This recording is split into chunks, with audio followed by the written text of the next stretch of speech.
Bonjour Alice, Bonjour Dylan. bienvenue sur ce podcast à destination de toute personne, étudiant, enseignant, professionnel, qui s'intéresse de près ou de loin à la démarche réflexive, l'identification et valorisation des compétences. Ça tombe bien, ça va être notre sujet d'aujourd'hui. Je te reçois pour parler de la construction et la valorisation de l'identité professionnelle via les réseaux.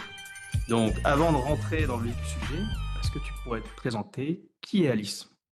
Bien sûr, déjà merci beaucoup de m'avoir invitée. Alors, on va essayer de faire court, hein, évidemment. Donc, qui je suis? Moi, ce qu'il faut savoir, c'est que je suis une grande fan de l'Angleterre. Je le précise parce que ça a, une importance pour la suite de mon parcours. Au moment de choisir ses études à 18 ans, je me suis dit: «Bon, bah, c'est logique, je vais partir en Angleterre, je vais faire des études là-bas et que ce que je vais faire, eh ben, quelque chose qui pourra aider les gens». Donc je suis partie sur du droit anglais. Rapidement, je me suis rendu compte malheureusement que, ça avait un aspect beaucoup plus, business, corporate que ce que j'avais imaginé. Moi, je voyais plutôt l'aspect social du droit.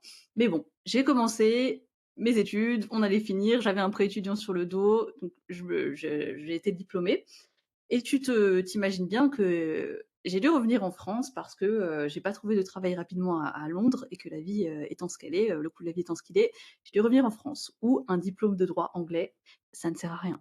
Parce qu'on n'a pas du tout le même droit et de toute façon ça ne m'intéressait pas.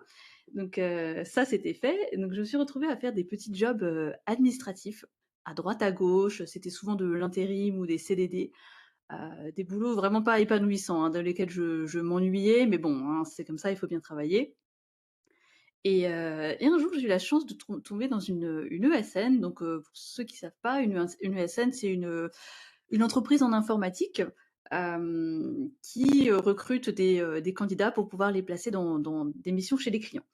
Et dans cette ESN, je partageais mon bureau avec une collègue qui faisait du recrutement.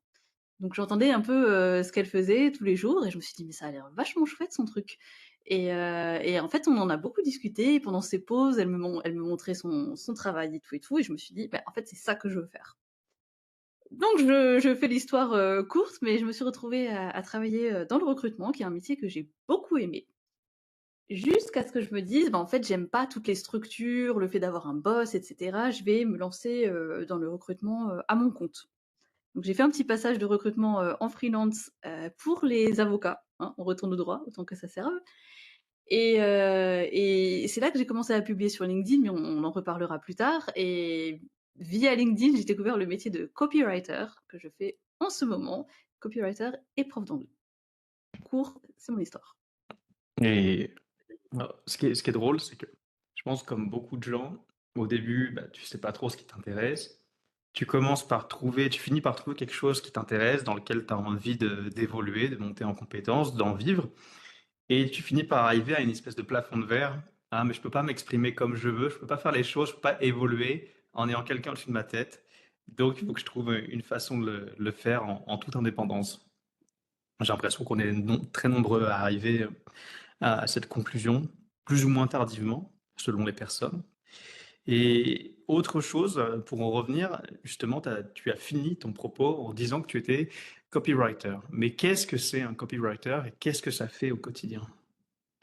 C'est une très bonne question, on me la pose, souvent et c'est vrai que c'est un mot, un peu obscur comme ça. Alors encore une fois, pour, essayer de simplifier les choses, un copywriter, c'est une personne qui rédige. Donc ça peut être de la rédaction sur, les réseaux sociaux, des sites internet, des emails et cetera. Elle rédige pour un client, dans le but de faire, valoriser sa marque employeur ou sa marque personnelle, hein, ça peut être pour des individus, aussi, pour que, si tu veux, il y ait une marque et que le jour où tu cherches un boulot dans, je ne sais pas moi, l'automobile, si moi je suis le copywriter dans une entreprise d'automobile, tu auras vu les posts, tu auras connu la valeur, de l'entreprise, les valeurs de l'entreprise avant même, de postuler et tu te diras: «Ah bah tiens, c'est chez eux que je veux aller parce que je les connais, je j'ai vu leur présence sur les réseaux, j'apprécie ce qu'ils font». Voilà, c'est un peu de la communication, mixée à un tout petit peu de commercial et beaucoup d'écriture. Pourquoi un tout petit peu de commercial? Parce que le but, c'est quand même d'attirer. Donc d'attirer de futurs clients ou, de futurs, contacts.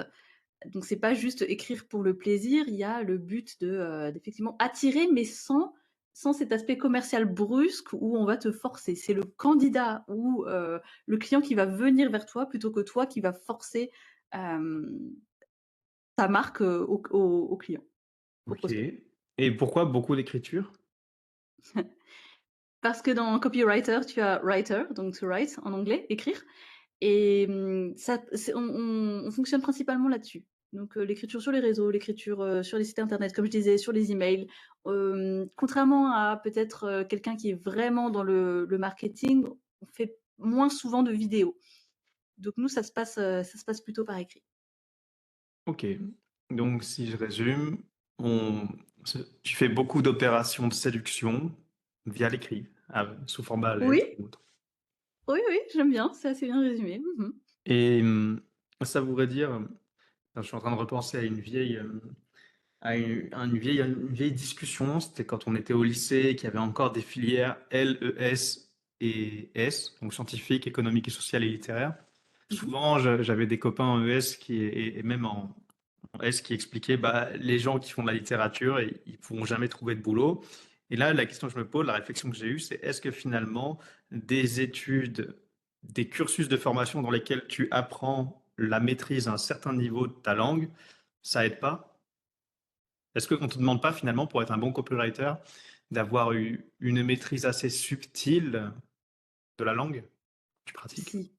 Bien sûr et là tu parles à une, moi j'ai fait L, je suis une, littéraire, 100. Donc l'amour des mots a toujours été présent. Mais c'est vrai que je pense pas qu'il y ait une filière qui te ferme absolument des portes à part évidemment si tu veux devenir, médecin et que tu as fait L, ça va être un peu plus compliqué. Encore que, c'est aussi possible. Mais oui, je pense que ça a plus lieu d'être de dire: «Tu fais L, tu trouveras pas de boulot, tu fais ES, tu trouveras pas d'emploi». Non, tu apprends toujours des choses dans chaque domaine et pour nous les copywriters, c'est vraiment, c'est le mot qui va faire mouche en fait. C'est un peu comme les slogans publicitaires. Pourquoi il y en a qui accrochent, et dont tu te souviens et d'autres pas? Bah, c'est ça Mmh. l'objectif. Et finalement, toi, tu exerces cette activité, si j'ai bien compris, sur LinkedIn tout particulièrement. Oui, sur LinkedIn tout particulièrement et comme je te l'ai mentionné rapidement, je suis aussi, prof d'anglais des heures perdues. Donc là, c'est plutôt sur Instagram que je fais de la publicité, mais c'est le même principe. On utilise aussi, l'écrit pour, attirer, ben, des élèves, et sinon, LinkedIn, ouais. OK. Et donc je me permets de faire, une transition. L'amour des mots au service, si j'ai bien compris, d'une activité d'opération de séduction pour mettre en avant des entreprises, des modes de fonctionnement, des cultures d'entreprise ou autres. Est-ce que finalement, on ne peut pas non plus se servir de cet amour des mots pour mettre en avant des compétences? Si, bien sûr et c'est pour ça qu'on accompagne aussi des personnes, ce ne sont pas forcément des entreprises. Il y a des gens qui sont très compétents dans leur domaine, mais qui ne savent pas forcément «se vendre» entre guillemets. Et donc là, c'est notre objectif aussi de en fait, de sublimer, de faire ressortir les qualités, bah, professionnelles qu'ils ont et qu'ils n'arriveraient pas forcément à mettre, en valeur, autrement. Mmh.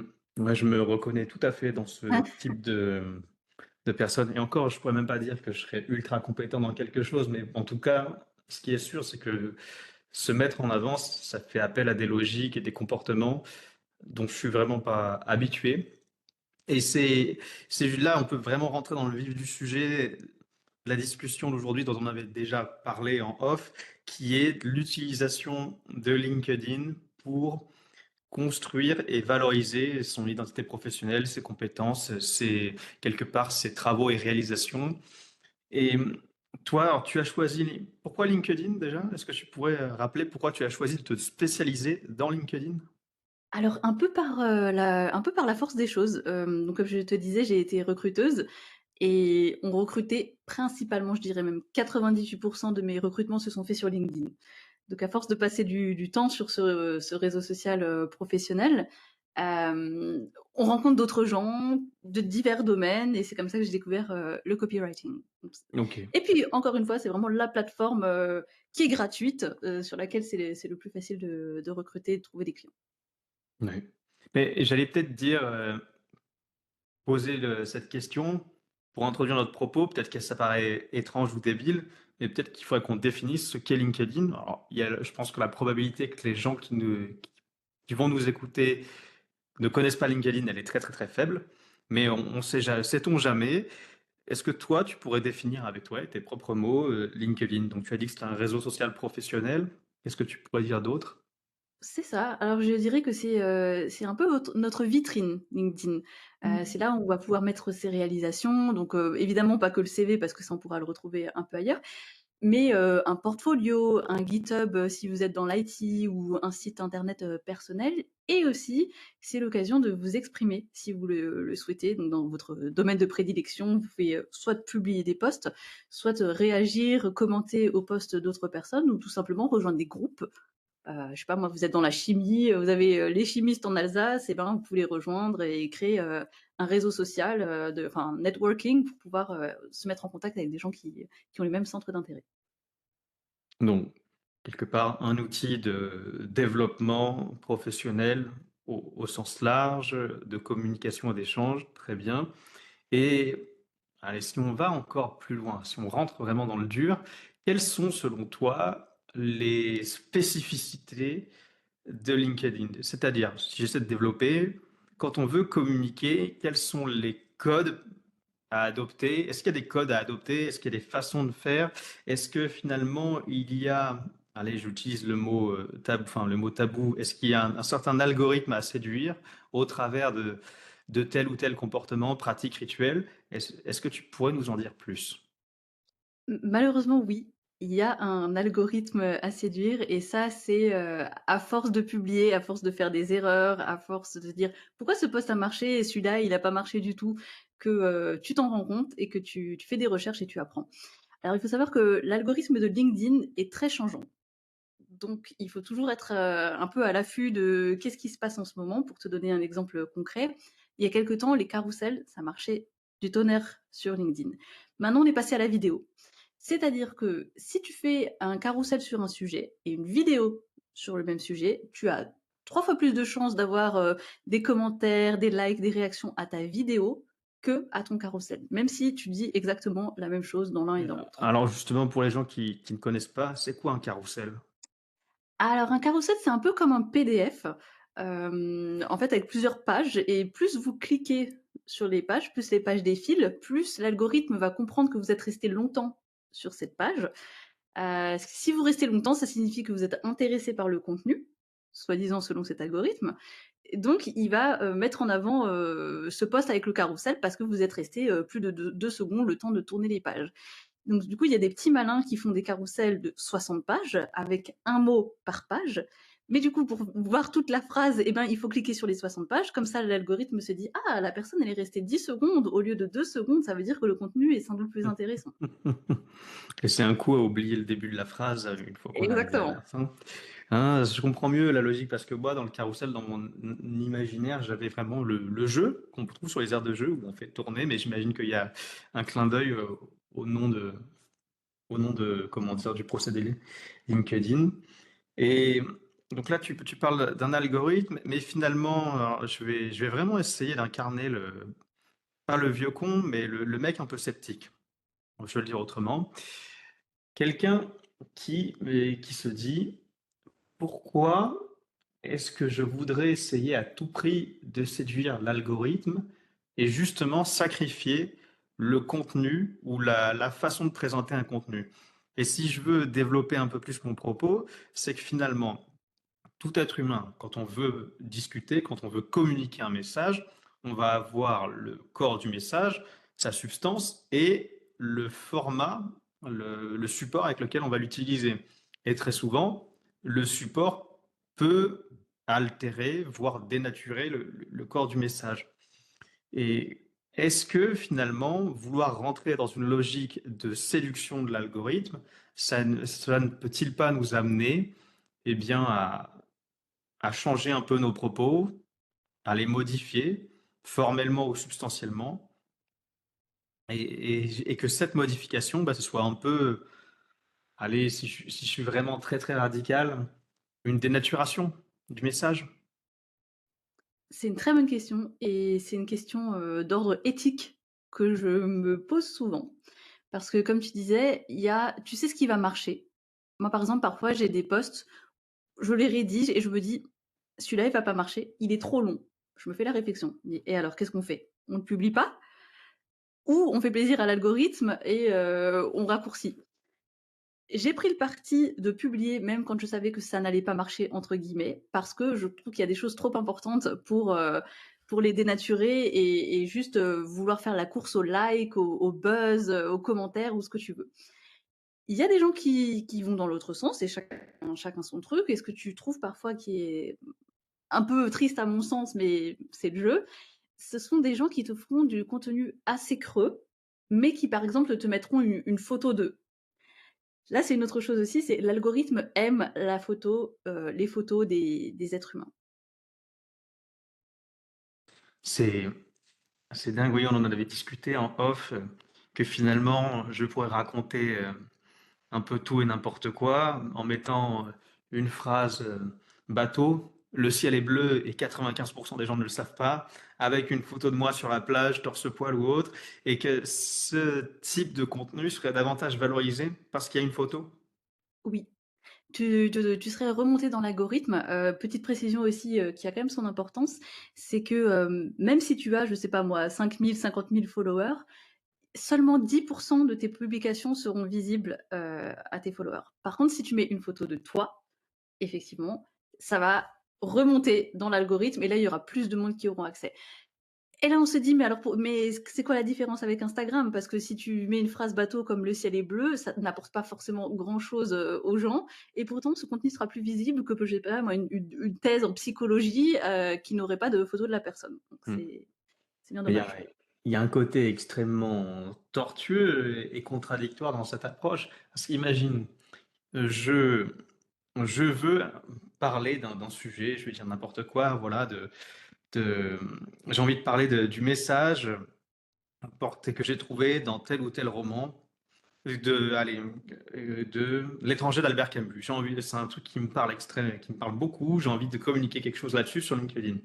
Mais après, je vais me dire: Mais je veux que les gens regardent et lisent mon post. Donc je vais mettre une photo de moi. Mais quelque part, quel est le lien? Et y a-t-il un lien manifeste entre L'étranger d'Albert Camus et Dylan Job? Sans explication, j'en vois pas forcément spontanément. Mais ça veut dire que les gens vont davantage tomber sur ce post et le voir dans leur fil d'actualité parce qu'il y aura une photo. Et donc, Exactement. si je poursuis par là, si je poursuis dans cette direction, cela voudrait dire que l'algorithme encouragerait un comportement qui viserait à dire, ben, c'est bien de regarder les photos des gens, peu importe le message qu'ils vont porter.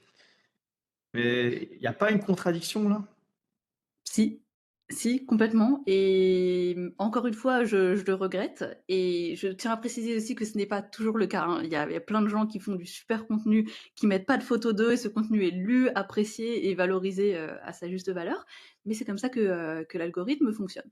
Après, moi, j'ai pris le parti de pas mettre, de photos si elle n'a pas de lien avec, le contenu du post. Je suis pas contre les photos en tant que telles, si un jour tu fais une conférence, que tu te prends une photo, durant cette conférence avec ton slide, derrière et ben, il y a aucun souci ou avec des gens que tu rencontres, pas de problème. Mais, je pense qu'il faut faire attention à pas tomber dans ce piège, hem et aussi de se dire encore une fois, rappelons-nous que ça reste un réseau social professionnel.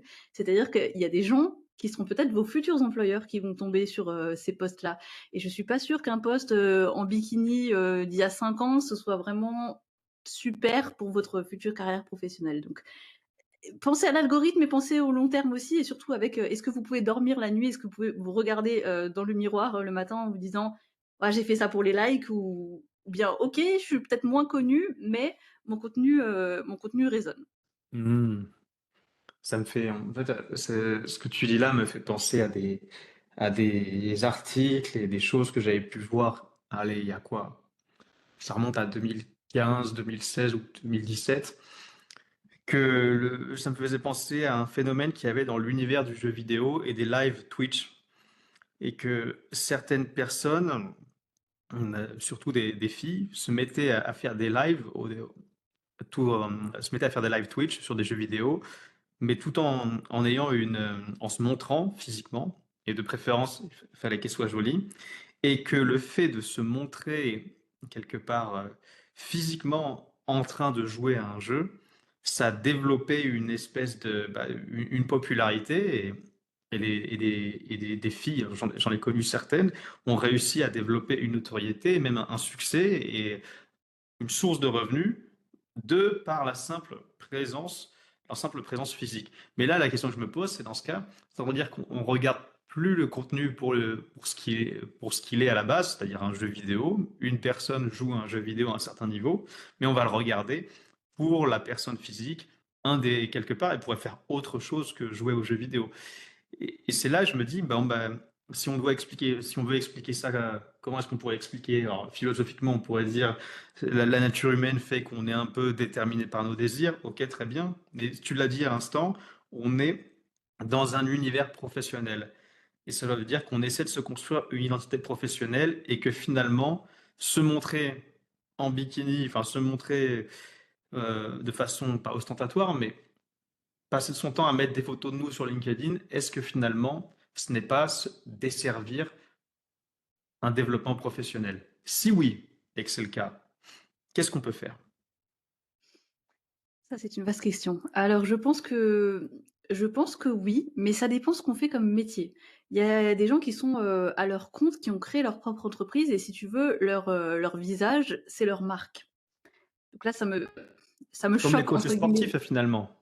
Oui, Ça peut se comprendre voilà. parce que eux, ils ont quelque chose à défendre. Ils doivent vendre finalement un ensemble de programmes, de produits. Ils doivent montrer que ça marche. Donc ça s'entend davantage. Oui, ça se Oui, tient. Il y a des métiers où une créatrice de mode qui va porter ses créations, oui, bah, il y a une robe un peu décolletée, ça fait partie d'une de ses collections, il y a pas de souci.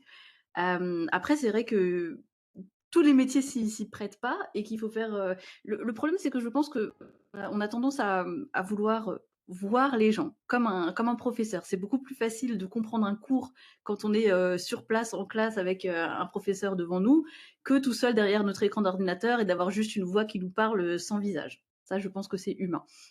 Mais il faut trouver un équilibre entre, est-ce que je regarde foncièrement pour les propos qui sont tenus, pour le contenu ou pour l'image, qui me fait plaisir, à voir? ouais, ouais. Oui. Et peut-être même à la fin, là, je me mets dans la position de l'étudiant qui veut valoriser ses compétences. Si à un moment donné, pour valoriser et mettre en avant mes compétences, je vais mettre des contenus qui n'ont rien à voir avec la compétence en question, eh ben, je vais peut-être développer une compétence de séduction, mais je vais pas forcément prouver que, que j'ai développé la compétence, je sais pas moi, de monter ou démonter une roue. Parce que, imaginons, je vais reprendre un vieux cliché qui remonte aux années 2000, l'époque du tuning où on mettait des jolies filles sur des voitures, et ben à la fin, ok, mettre des filles sur des voitures, des jolies filles sur des voitures dans les magazines, ça fait acheter des magazines. Sauf que c'est pas pour les voitures qu'on va l'acheter s'il y a une augmentation des ventes, c'est pour les filles. Et donc finalement, il y a un désintérêt de l'objet premier. Et c'est là que la question que je me pose et que j'aimerais te poser, c'est est-ce que tu ne penses pas qu'en voulant séduire et plaire l'algorithme et rentrer dans un jeu de séduction, mais vraiment de jeu de séduction au sens premier du terme, on va mettre de côté les compétences métiers, les compétences professionnelles qu'on voulait partager. C'est le risque. C'est le risque en effet. J'ai des exemples, je citerai pas de nom, mais sur LinkedIn où tout le monde connaît un tel ou une telle. «Ah oui, c'est la jolie fille qui Oui, et elle fait quoi comme métier?» «Oh bah, je sais pas». Et pourtant elle passe son temps à vendre, son entreprise et cetera, mais on se rappelle de, je sais pas moi, c'est celle qui a le chapeau violet sur ses photos, qui est super belle, qui a le chapeau violet. OK, la fille au chapeau violet qui est super belle, elle fait quoi comme métier? Heu Là, je pense que c'est problématique. Par contre, je nuance un peu, mon propos dans le sens où je pense qu'il y a quand même des gens qui, de prime abord, arrivent, et suivent une personne pour ses photos, pour son apparence physique et qui après, prennent le temps de vraiment, lire les posts et de se dire: «Ben, j'ai découvert des choses. Je suis venue pour la photo, la porte était ouverte» entre guillemets et je suis rentrée dedans. Je pense pas que ce soit la majorité, mais à mon avis, ça existe quand même. Mm. Mais ça, c'est alors, ça se trouve, je vais encore enfoncer une porte ouverte, mais ça voudrait dire que quelque part, ce qui conditionnerait ou déterminerait le développement de relations de travail commencerait par une phase de séduction. Et toi, peut-être que ton côté RH interviendrait. J'ai une amie qui a été DRH et qui m'expliquait que un recrutement, c'est toujours une opération de séduction, tant pour l'entreprise que pour le candidat. Mais finalement, on pourrait presque étendre cette opération de séduction à la vie professionnelle de façon générale. Ça, c'est une question que je me pose. Je suis tout à fait d'accord avec ton ami. C'est un recrutement, c'est une opération de sélection dans les 2 sens. C'est-à-dire que quand tu vas à ton entretien, d'embauche, tu vas mettre, toutes tes compétences en valeur, tu vas préparer ton pitch, tu vas bien sûr montrer toutes les choses que tu as réussies, tu vas pas parler de tes échecs à moins qu'on te le demande expressément. Et de l'autre côté, le recruteur va faire en sorte que tu aies envie de rejoindre son entreprise. Donc aussi, il va mettre en avant, tous les côtés cool, tous les avantages, etc. Donc forcément, c'est comme un tango. Il faut 2 personnes pour le danser. Et en général, dans le monde du travail aussi, oui, bien sûr, c'est un espace de séduction. Donc, évidemment, on n'entend pas ça dans le sens romantique, mais de dire, regarde, c'est moi la bonne personne, c'est moi la personne qu'il te faut. Dans ce cas-là, effectivement, oui, oui, on peut parler tout à fait de séduction. Hmm. Et le piège que je vois toujours, c'est qu'à la fin, est-ce que sur LinkedIn ou même dans la vraie vie, on peut se faire piéger par cette séduction, c'est-à-dire qu'on est piqué par quelqu'un, mais que finalement, il n'y ait pas tant les compétences attendues derrière. Et ça revient à ce point, c'est que finalement, vouloir se mettre en avant, vouloir mettre en avant ce que l'on fait par n'importe quel moyen, est-ce que cette compétence de séduction, c'est pas parfois de la poudre aux yeux, tout simplement? Ça peut. Ça peut et c'est ce qu'on appelle, dans le recrutement aussi, c'est l'effet de halo. C'est-à-dire que, on va mettre des compétences supposées sur une personne, on va lui attribuer, des atouts, ou au contraire des défauts, de par son apparence physique. Dire: «Ah bah tiens, lui il a l'air, musclé donc ça veut dire qu'il est fort, qu'il est résistant dans sa tête, que c'est un dur à cuire et qu'il résiste à la pression». Mais en fait, on n'en sait rien. Ça, c'est vraiment, juste le cerveau humain qui a décidé de prêter des qualités ou des défauts, basés sur une image. Mm. C'est très dur d'arriver à identifier enfin, à trouver un juste milieu. Je repensais à quelqu'un que j'avais entendu dans un podcast qui s'appelle Don Pierre Albertini et qui expliquait que il comprenait pas l'intérêt des timers, par exemple. Et moi, je dirais que je me suis un peu identifié à lui parce que j'ai une approche peut-être trop rationnelle ou intellectualisée par exemple, la communication. C'est-à-dire que dans mon esprit, je vais me dire, j'ai pas envie de mettre, j'ai pas envie de mettre des paillettes parce que je veux que les gens s'intéressent vraiment au fond directement. Et j'ai pas envie de devoir faire autre chose pour qu'ils viennent dedans. Et comme il l'avait très bien résumé dans le podcast, il va dire, mais à un moment donné, t'as pas besoin d'un timer pour acheter des pommes de terre parce que tu vas en avoir besoin des pommes de terre. Sauf que j'ai l'impression que l'être humain est peut-être plus complexe que ça et je rebondis sur la nuance que tu as apportée, que certaines personnes mériteraient, certaines personnes dans certains contextes, pour certains objets, auraient besoin d'être timées pour passer à l'action, pour aller voir quelque chose, pour aller se cultiver, s'informer et évoluer. Mais comment faire la distinction, comment faire le tri en fait? Parce que moi personnellement, j'aimerais que j'aimerais ne pas avoir à faire ces opérations de séduction à partir du moment où ces opérations de séduction m'éloignent de mon sujet. Et vas-y. Pardon, je comprends tout à fait. Moi, je partage ton avis. Ce que je pourrais te conseiller, ou à toute autre personne qui pense, comme toi, c'est de pas te dénaturer. Si c'est, ton truc de mettre les photos, si tu ne veux pas jouer le jeu de l'algorithme et c'est tout à fait OK. Concentre-toi plutôt sur, les discussions, les échanges que tu peux avoir avec les personnes. Donc commente des posts, donne ton avis, incite un débat constructif là-dessus. tu te feras entre guillemets «remarquer», mais pour les bonnes raisons et pas, parce que, tu mignon, t'es mignonne ou je ne sais quoi. Donc, i évidemment et je tiens à rassurer tout le monde, c'est tout à fait possible de se faire remarquer, positivement sur LinkedIn sans avoir besoin de jouer un jeu, de mettre des photos de soi, et cetera, hein. Il y a d'autres moyens et ou bien discuter directement avec, les personnes, dont tu aimes, les posts ou dont tu aimes pas les posts, mais qui sont sur un sujet qui t'intéresse, pour avoir de vrais échanges, avec et puis c'est un petit monde, hein, je veux dire ça reste un réseau social, on parle, les gens parlent, on peut te remarquer pour les bonnes choses, simplement avec, tes interactions avec, tes écrits. Mmh. Donc si je comprends bien finalement, je suis un étudiant et je veux en fait, rentrer dans l'univers LinkedIn pour me construire une identité professionnelle. Eh bien, il faut que je réfléchisse, idéalement en amont, au positionnement que je veux avoir vis-à-vis de ma communication. C'est-à-dire, comment il faut que je me pose la question: «Comment est-ce que j'ai envie d'être perçu? Pourquoi?»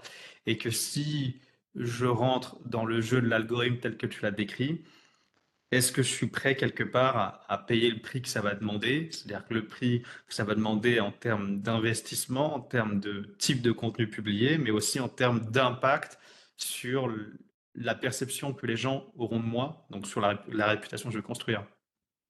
Et qu'il n'y a pas forcément de bonne ou de mauvaise façon de faire. Et finalement, la mauvaise façon, ce serait celle qui n'est pas, avec laquelle tu n'es pas aligné. Complètement, complètement. Une chose que j'ai oublié de préciser aussi sur l'algorithme, LinkedIn, c'est que l'algorithme aime que tu sois régulier. Hmm. Par exemple, idéalement, c'est bien de poster minimum 3 fois par semaine. Si on commence à rentrer dans ce jeu-là, ça veut dire on oublie ses vacances. Parce que si on poste pas pendant ses vacances, on va être, «déclassé» entre guillemets, on va redescendre, dans l'algorithme et donc nos contenus seront encore moins vus. Et ça peut, générer une forme de crainte, de panique, de se dire: «Oh mince, j'ai mis, X mois à construire, mon réseau et maintenant, parce que je prends 2 semaines de vacances et que je ne publierai pas pendant 2 semaines, et ben je vais redescendre dans le classement». Non, il faut rester aligné avec ses valeurs, se dire: «Et ça reste qu'un réseau social, aussi professionnel soit-il. Est-ce que je fais ça pour les likes, pour les commentaires ou est-ce que je fais ça parce que je veux construire mon avenir professionnel ou mon présent et j'aime profondément ce que je fais et dans ce cas, j'y vais à mon rythme. Si je publie pas pendant 1 mois, 2 mois, 6 mois, c'est OK». Hmm. Parce que là, oui, finalement, ce que tu décris, je vais essayer de prendre, me mettre dans la peau de quelqu'un qui, allez, qui va être un peu moi. C'est que j'ai Mmh. envie imaginons, je veux développer une activité parallèle et je veux développer une activité indépendante. Je veux être capable de faire grandir un projet professionnel et donc pour ça, il faut être vu, il faut être visible, il faut avoir une vitrine attrayante. Est-ce que finalement, je ne prends pas le risque, bah, de m'aliéner à cette course à la publication, à cette course de la réputation?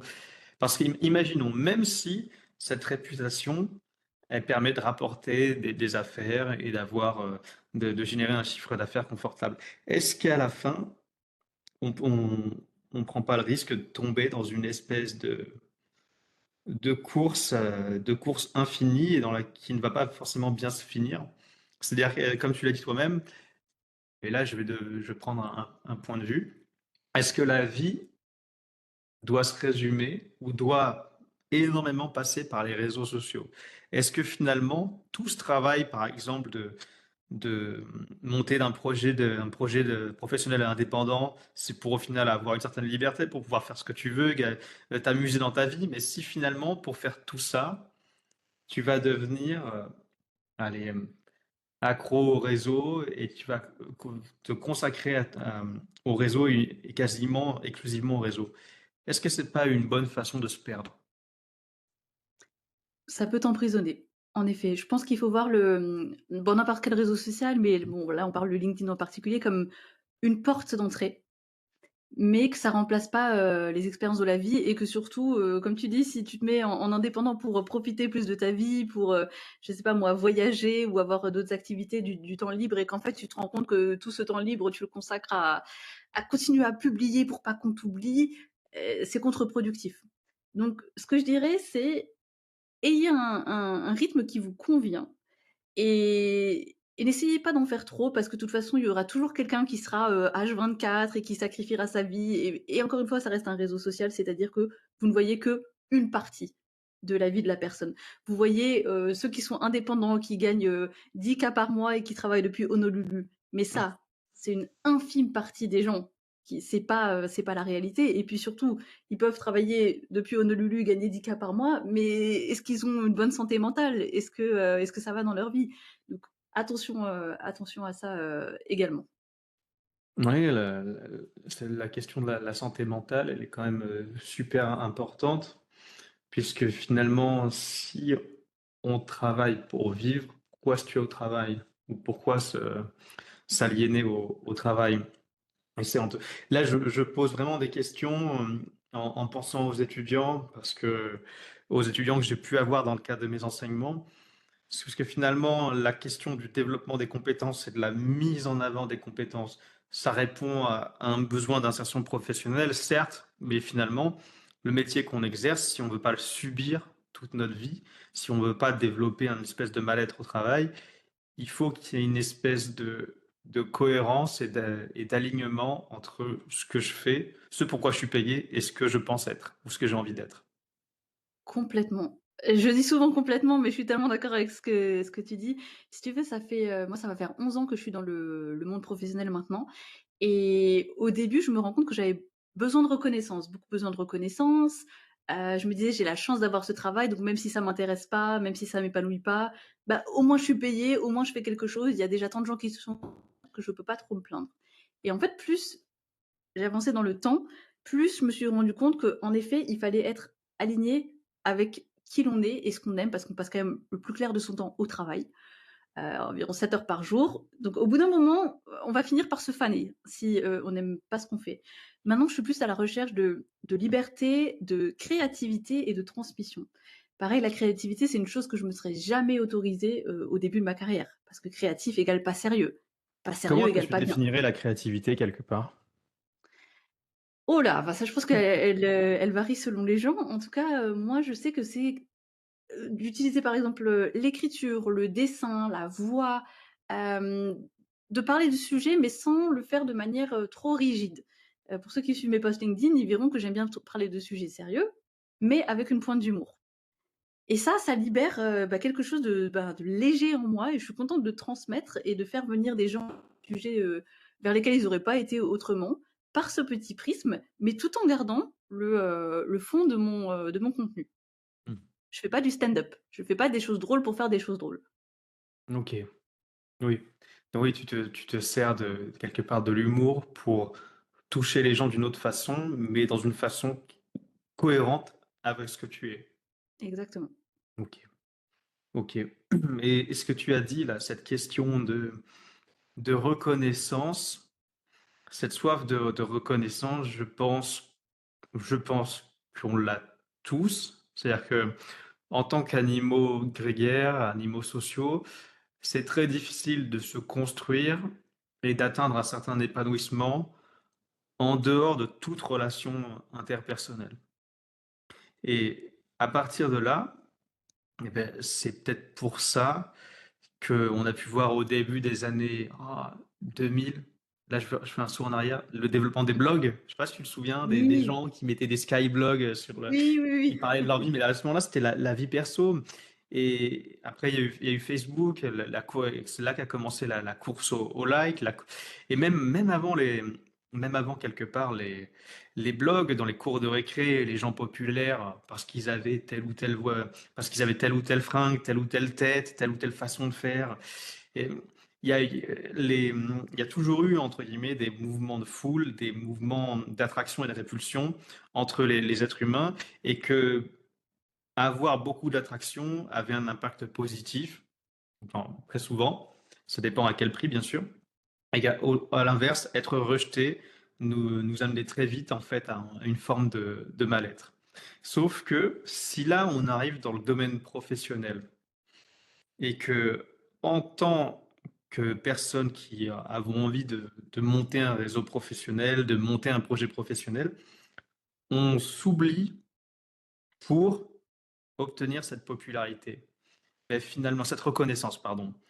finalement, on devient esclave de quelque chose d'extrêmement puissant parce que la, la popularité, c'est extrêmement volatile. Ça peut être, tu l'as dit toi-même, c'est-à-dire que t'as expliqué qu'avec l'algorithme, il suffit d'arrêter de publier pendant un mois et LinkedIn vous a oublié. Mais imaginons que dans l'esprit humain, je l'interprète autrement. Ah, si je publie pas pendant un mois, les gens vont m'oublier.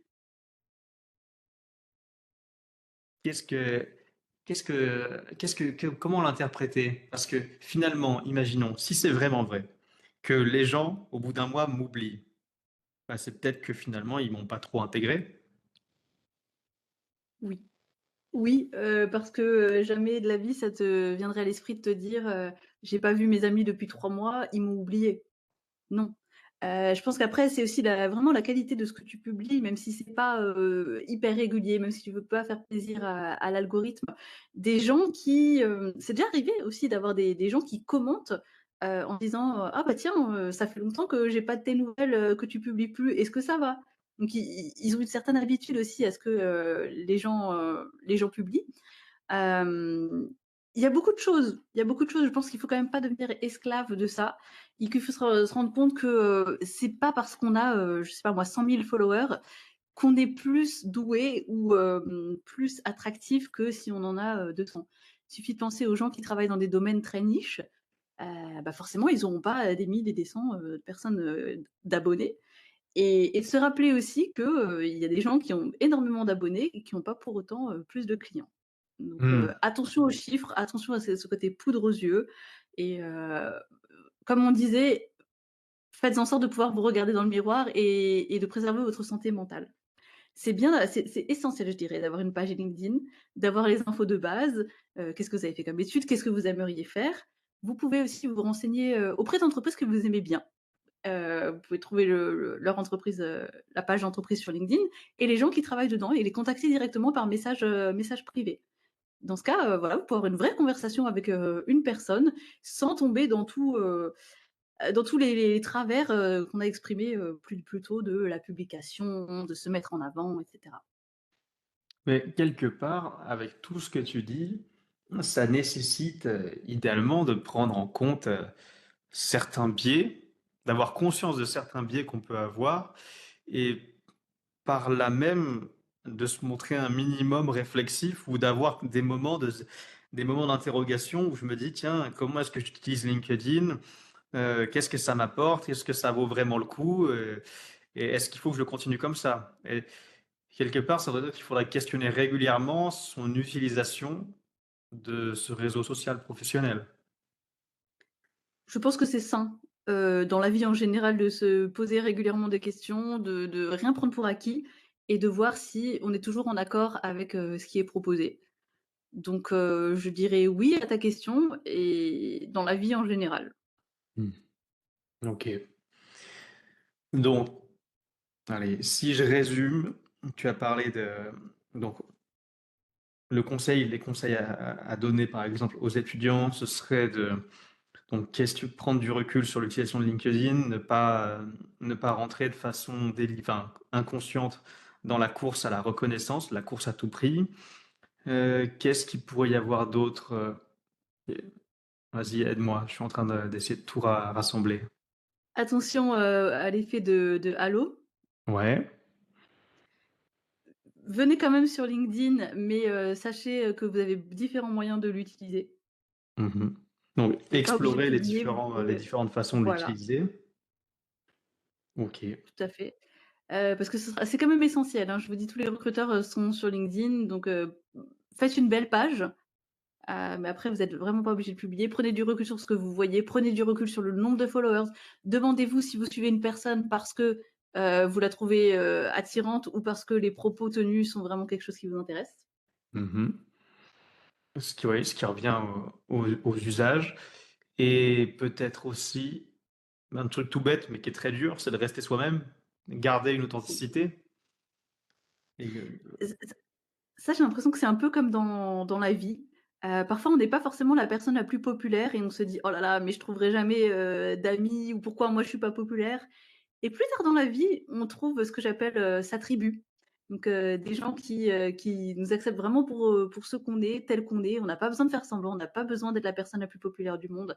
Je pense que c'est valable aussi pour LinkedIn. Vous trouverez votre tribu sans avoir à faire semblant ou à faire, des efforts qui seraient, contre nature.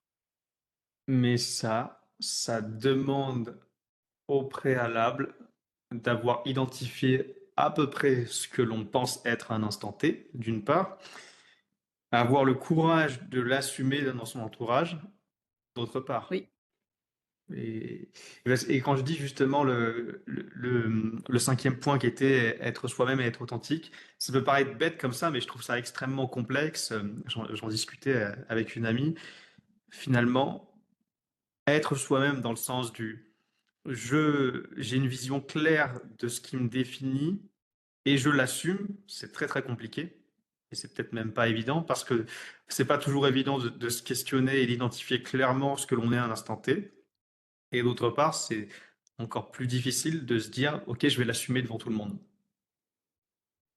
c'est vrai. C'est pas évident, mais en même temps, on revient à l'histoire de, est-ce que je suis, cohérent avec, moi-même? Est-ce que je suis aligné avec mes valeurs? Et je pense que le fait d'assumer, ses propos, ce qu'on est et cetera, ça aidera aussi si jamais on se prend des commentaires négatifs. Mmh. Bah, sur LinkedIn ou autre d'ailleurs, vous avez exprimé votre position à propos d'un sujet, une personne n'est pas d'accord, bah, elle a le droit, c'est la démocratie tant que ça reste dans le respect, mais vous aurez beaucoup moins de difficultés à soutenir et à accepter des propos négatifs que si vous avez un avis, bateau, lisse pour faire plaisir à tout le monde ou que et que vous vous sentez agressé, personnellement quand on vous dit quelque chose, de négatif. Mmh. Ouais et c'est peut-être comment dire? Le dernier conseil, même si j'aime pas trop ce mot, le plus important que tu pourrais donner aux étudiants qui pourraient nous écouter, ce serait: soyez cohérents. Soyez cohérents avec vous-même. Peu importe ce que vous faites, c'est pas le fait de faire des choses entre guillemets, «graves» le problème, c'est le fait de faire des choses graves et de ne pas vouloir les faire, de ne pas se sentir aligné avec. Exactement. Ouais. J'aime beaucoup ce mot.